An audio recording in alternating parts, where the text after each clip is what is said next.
बिस्मिल्लाहिर्रहमानिर्रहीम। अस्सलामुअलैकुम वरहमतुल्लाहि वबरकात। जनाब, आज कराची में मौसम भी काफ़ी सर्द है। बहरहाल खुशगवार हो गया है क्योंकि बारिश हुई है इस मौसम में। खैर अभी तो परिंदे इंजॉय करेंगे, लेकिन जैसे ही सर्दी बढ़ेगी फिर उसी लिहाज से एहतियात करनी भी ज़रूरी हो जाएगी। तो जनाब, मैं अपने हीरा की वीडियो भी बैकअप में चलती रहेगी और आपके साथ गुफ्तगू भी जारी रहेगी। अभी माशाल्लाह मैंने इनको चेरी और अंगूर डाले थे, वो ये शौक़ से खा गए और ये कुछ दाना और कुछ चावल वगैरह भी रखे हुए हैं, तो ये अभी खा रहे हैं। आज जो हमारा टॉपिक है वो असील के चेहरे पर है, क्योंकि असील का शौक़ तो सबको है, लेकिन असील की पहचान के लिए ज़रूरी है कि इसके सारे पॉइंट से इंसान वाकफ़ियत रखता हो, और शौकीन तभी ही अपने शौक़ को पूरा कर सकता है जब उन पॉइंट से उसको आशनाई हो। सबसे पहले मैं मुख्तसर और जामे वीडियो की कोशिश करूँगा ताकि वीडियो इतनी तवील भी ना हो, बोरिंग भी ना हो, और मेन जो मुद्दा है वो भी आप सबकी समझ में आ जाए। तो हम आगाज़ करते हैं। सबसे पहला जो पॉइंट है असील के चेहरे का, वो है उसकी आँख। आँख जो आपकी है वो असील की बादामी, जिस तरह बादाम या कश्ती होती है उस तरह होनी चाहिए। अगर गोल आँख होगी तो वो आपका असील नहीं होगा, उसमें मिलावट शामिल होगी। और आँख गोल ना हो, मध्यम ना हो, चमकदार आँख होनी चाहिए। पहला वस्फ तो ये है। उसके बाद आपका जो असील है उसकी आँख जो बादाम का बारीक हिस्सा होता है, इसी तरह इसकी आँख का बारीक हिस्सा अगर जबड़े की तरफ होगा तो फिर हम उसको उसी बादामी आँख को चीरवी आँख बोलेंगे।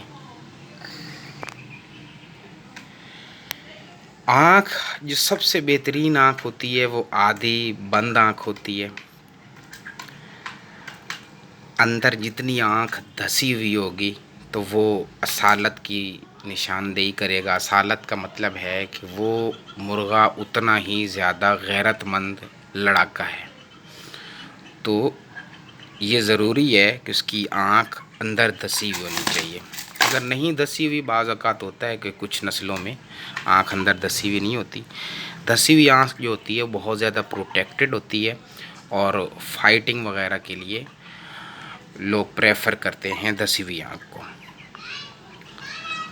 इसके अलावा जो उसकी आँख में ब्लैक डॉट, काली पुतली होती है, वो जितनी छोटी होगी वो भी असालत की को ज़ाहिर करेगा। वो आँख उतनी ही बेहतरीन आँख होगी जितना उसमें वो काला नुक्ता, काली पुतली छोटी होगी। इसके अलावा आँख में काफ़ी रंग भी होते हैं, लेकिन वो हम रंगों पर अगर बात करेंगे तो हमारी वीडियो काफ़ी तवील हो जाएगी। वीडियो मुख्तसर रखनी है और अभी सिर्फ चेहरे पर बात करनी है। तो उम्मीद है आपको असील की आँख के बारे में जानकारी हो गई होगी। अब हम अगले पॉइंट पर चलते हैं, ताज। असील का ताज कैसा होना चाहिए? असील का ताज ऐसा हो कि बिल्कुल खड़ा हो, सुर्ख लाल हो, ये काले नीले रंग उसमें ना हो। वो बीमार भी हो सकता है या कम नस्ली की निशानी भी हो सकती है। और ताज जितना छोटा होगा उतना बेहतरीन होगा। कुछ नस्लों में ताज बड़ा भी होता है, लेकिन ये है कि असील में ताज जितना छोटा होगा उतना ही वो असील बेहतरीन होगा।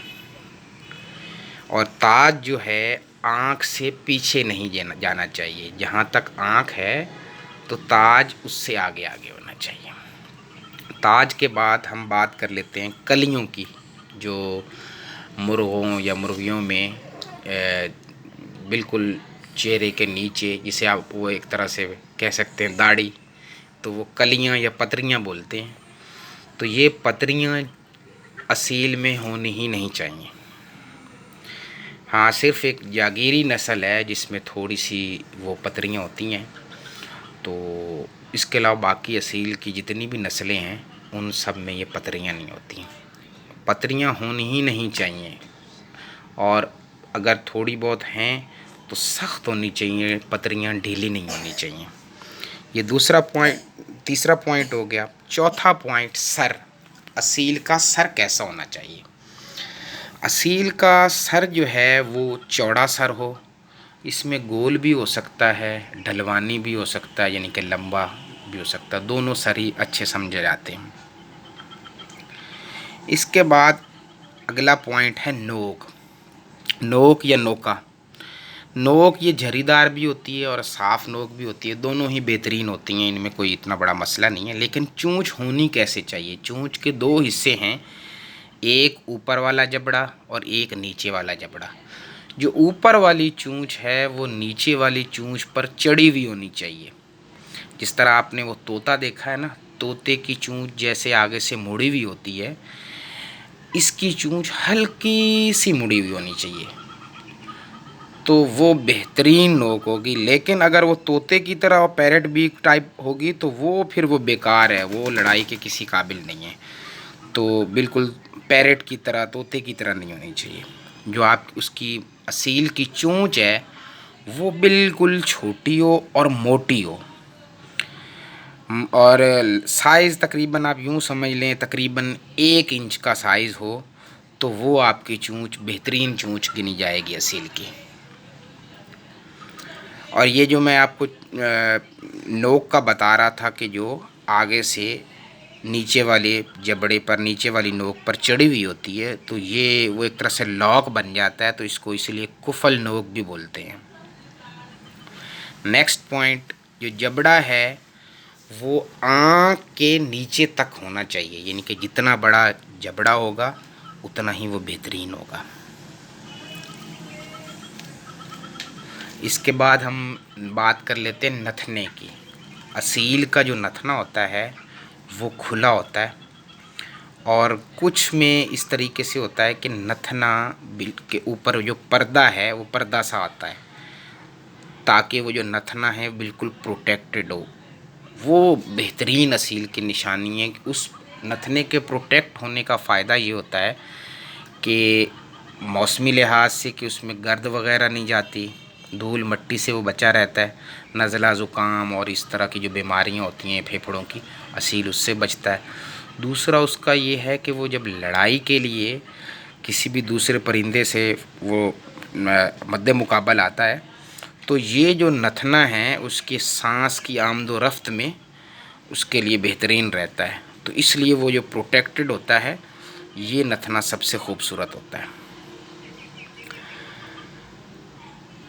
और चेहरे पर बाज़ असील होते हैं बहुत ज़्यादा उन पर गोश्त होता है, बहुत ज़्यादा मांस होता है। जितना ज़्यादा चेहरे पर गोश्त और मांस होगा समझें वो असील बेकार है। खुश्क किस्म का चेहरा होना चाहिए, चेहरे को देखते ही ऐसे एक सफाकियत सी, एक गज़ब, एक गुस्सा नज़र आना चाहिए असील के चेहरे से। अगर असील के चेहरे पर बहुत सारा गोश्त है, गोश्ती चेहरा है, तो वो चेहरा बेकार है, वो असील लड़ाई में मार खा जाएगा, भाग जाएगा।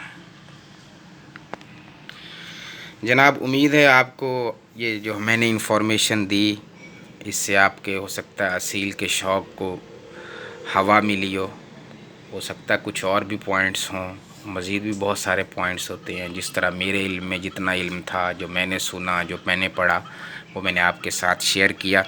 आप कमेंट्स में अपनी राय भी दे सकते हैं, आप इख्तलाफ भी कर सकते हैं, कुछ मज़ीद पॉइंट्स भी अगर आपकी नज़र में हो तो आप शेयर भी कर सकते हैं। तो आप मेरे चैनल के साथ जुड़े रहिएगा, इंशाल्लाह आप भाइयों के साथ राब्ता रहेगा, और इंशाल्लाह अब जल्द ही अगली वीडियो के साथ में हाज़िर होऊंगा। आप सब भाइयों को अस्सलाम वालेकुम।